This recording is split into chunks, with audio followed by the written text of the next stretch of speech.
Hello मेरे प्यारे बच्चों, आप सभी का स्वागत है मैथ सॉल्यूशन के यूट्यूब चैनल पर। आज हम लेकर आए हैं प्रतिस्थापन विधि का सॉल्यूशन। प्रतिस्थापन विधि को समझने से पहले आप सभी को समझना होगा प्रतिस्थापन विधि हल करने की विधि, यानी कि प्रतिस्थापन विधि को हल करने के नियम यदि आप समझ लेते हो तो कोई भी ऐसा क्वेश्चन नहीं बचेगा जो आपसे नहीं होगा। तो डिस्कस करते हैं सबसे पहले नियम डिस्कस करने से पहले आप सभी से रिक्वेस्ट करूंगा कि प्लीज़ आज चैनल को सब्सक्राइब कर लीजिएगा, क्योंकि आपको हमारे चैनल पर मैथ के कंसेप्ट और इम्पोर्टेंट क्वेश्चनों का वीडियो मिलेगा। देखिएगा ध्यान से। पहला पॉइंट क्या है, सर्वप्रथम हम चयन करेंगे कि किस समीकरण से कौन से चर का मान निकालना है या निकालेंगे। देखिए, दो समीकरण आपके पास होगी, समीकरण नंबर 1, समीकरण नंबर 2। तो सबसे पहले आप खुद को ये चयन करना पड़ेगा, यानी कि ये काम आपको खुद से सोचना पड़ेगा कि हम सबसे पहले किस चर का मान निकालें। यहाँ पर दो चर हैं, x और y। तो सबसे पहले आप किसका मान निकालोगे ये आपके ऊपर डिपेंड रहेगा, राइट। चलिए, सेकंड पॉइंट क्या है, उसी चर का मान निकालेंगे जो समीकरण में रखने पर समीकरण आसान बनाए। ये मोस्ट इंपॉर्टेंट बात है, यानी कि आप चाहे तो x का मान चाहे y का मान निकालोगे जब, तो आपको एक बात ये याद रखनी है कि जब हम इस मान को दूसरी समीकरण में रखेंगे, यानी जिससे हमने मान नहीं निकाला है, तो याद रहे वो समीकरण आसान बननी चाहिए। ऐसा नहीं है कि उसमें बटे वगैरह में फंस जाए, ठीक है। फिर आपको एलसीएम लेना होगा, हालांकि सवाल तो बन जाएगा लेकिन थोड़ा हार्ड हो जाएगा, और हमें हार्ड नहीं, हमें स्मार्ट वर्क करना है। तो इसीलिए आपको इस बात का ध्यान रखना है। अगला है आपका थर्ड पॉइंट, उसके बाद हल करके एक चर का मान निकालेंगे। सीधी सी बात है, एक चर का मान निकल जाएगा समीकरण में रखने के बाद, ठीक है। उसके बाद क्या करना है, अब इस चर के मान को दूसरी समीकरण का मतलब है आप फिर कोई सी भी समीकरण में रख सकते हो, किसी भी में भी रखकर दूसरे चर का मान निकालेंगे। ये विधि है वही प्रतिस्थापन को हल करने की। अब हम करते हैं क्वेश्चन को, देखिएगा ध्यान से। तो आपके सामने दो समीकरण हैं, समीकरण नंबर 1, समीकरण नंबर 2। तो आप डिसाइड कीजिए सबसे पहले आपको किसका मान निकालना है। मान के चलिए आपने सोचा सबसे पहले y का मान। चलिए पहले हम सोचते हैं समीकरण नंबर 1 से। देखिए, आप समीकरण नंबर 1 से सोचोगे y का मान, ठीक है। 15y को आप यहाँ लाओगे, पॉजिटिव हो जाएगा, 2 इधर जाएगा माइनस का हो जाएगा, 15 गुणा में है भाग में आएगा, तो y बराबर 7x - 2 बटा में 15 आ जाएगा। यानी कि यहाँ रखोगे तो बटे में संख्या फंस रही है। अब देखिए, आप समीकरण नंबर 2 को देखिए ध्यान से।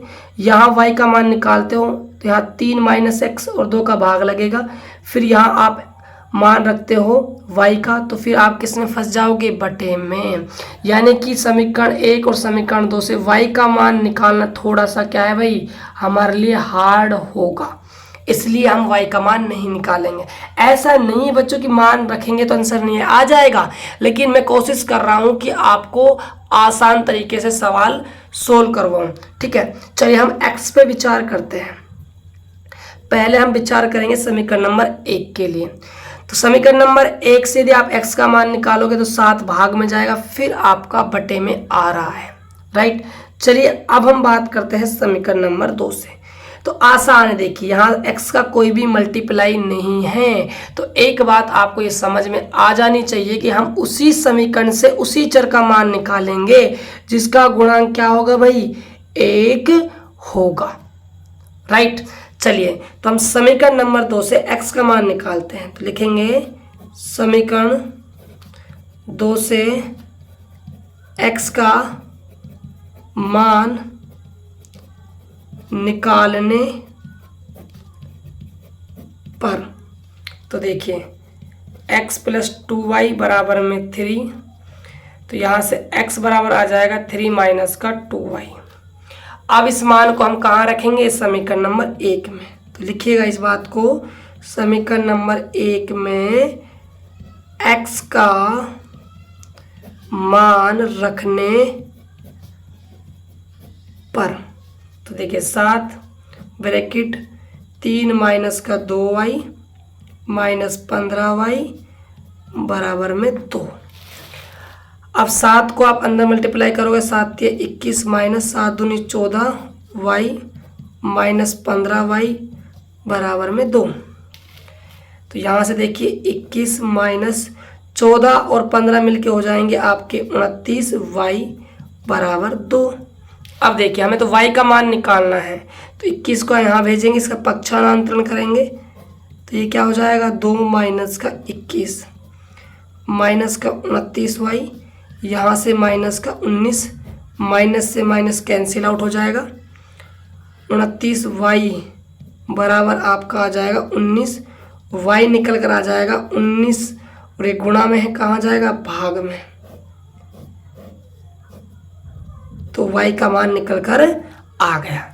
अब क्या करना है, y का मान चाहे आप समीकरण 1 में रख दो चाहे आप 2 में रख दो, आसान रहेगा 2 में रखने पर, क्योंकि यहाँ पर आपकी जो कैलकुलेशन है वो कम है। तो लिखिएगा इस बात को, समीकरण 2 में y का मान रखने पर, ठीक है।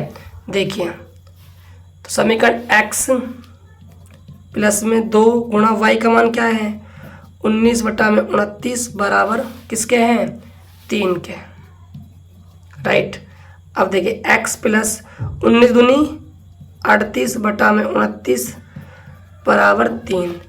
अब यहाँ से आप x का मान निकालोगे तो 3 माइनस का 38 बटा में क्या हो जाएगा 29 हो जाएगा, कुछ नहीं है तो 1 मान लेंगे।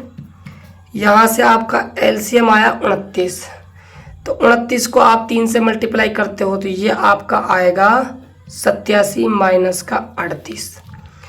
अब 87 में से आपको 38 माइनस करना है, तो 87 में से 38 माइनस करना है, हासिल दी 17, 17 में से 8 गया तो 9, 7, 7 में से 3 गया तो 4, तो 49 बटा 29 आपका भाई x का मान निकल कर आ जाएगा। तो ऐसे आप प्रतिस्थापन विधि को भाई हल करोगे। आई होप कि आपको काफ़ी अच्छे से समझ में आ गया होगा। वीडियो अच्छा लगा हो तो वीडियो को लाइक कर दीजिएगा और चैनल को सब्सक्राइब और वीडियो को भाई शेयर भी जरूर कर दीजिएगा। मिलते हैं और एक बेहतरीन टॉपिक के साथ, तब तक के लिए बाय बाय, टेक केयर।